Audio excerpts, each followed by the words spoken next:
My name is Alice Doherty. I am a BSN student at SBC giving a presentation on the disease process of asthma. Asthma is a chronic inflammatory disease of the airways due to a trigger that causes the airways to become inflamed, leading to difficulty moving air in and out of the lungs. The objective of this presentation is to explore asthma, including the impact on the population, etiology, risk factors, pathophysiology, clinical manifestations, complications, treatment, and nursing evidence-based practice. Asthma is one of the most common chronic illnesses in the U.S., affecting over 25 million people. It has major financial and social impacts due to causing multiple medical appointments, missing school and/or work, high costs of supplies and medications, especially among children and people living in low-income areas. It's also a leading cause of preventable ER visits and hospitalization, making this disease process a major public health issue. These statistics are from the Allergy and Asthma Network, showing national asthma prevention prevalence, costs, and disparities in the U.S. The statistics are shown in the corner here in this image. Asthma can develop from both genetic and environmental causes. People with a family history of asthma or with allergic conditions are at a higher risk. Children are also at a greater risk of not only developing asthma, but developing major complications due to their smaller airways and missed symptoms due to new onset diagnoses of airways diseases and allergies. Triggers vary by person, but often include allergens such as air pollution, pollen, dust, and pet dander. This image shows the major causes of asthma attacks, with flu and colds being the leading cause. Upper respiratory infections such as RSV, rhinoenterovirus being some of those most common viruses for asthma flare-ups. In asthma, inflammation and immune responses make the airway overly sensitive.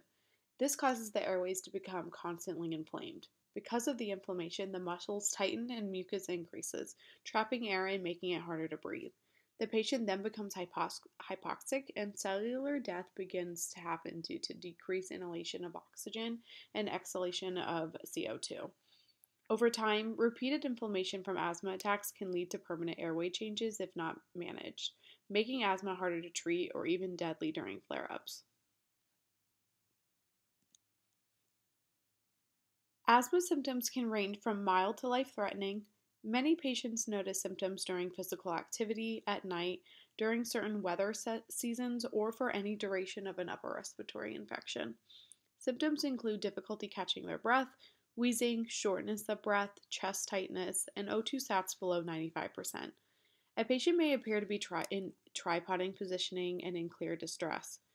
As previously said, if not treated properly, repeated inflammation can permanently damage the lungs, making symptoms harder to control over time. Prevention is key. Treatment is aimed at controlling inflammation and preventing flare-ups. Again, prevention is key, and helping the patients nail their specific triggers to avoid or to pre-medicate for is key. Corticosteroids are the mainstay for long-term control, while rescue inhalers like albuterol relieve acute symptoms. In an acute setting, a patient receives a corticosteroid like dexamethasone for long-term anti-inflammatory uses and then a nebulizer for quick, short-acting relief.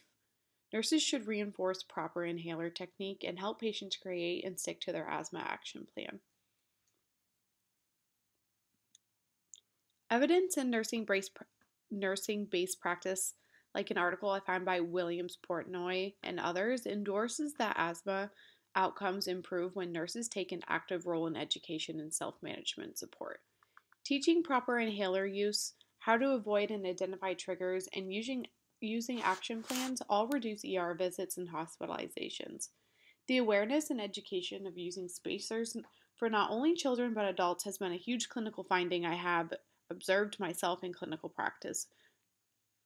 This method ensures that medication is being inhaled in entirety deep into the lungs, increasing the effectiveness of the medication albuterol. Patient follow up and communication are essential to maintaining control and prevention of asthma.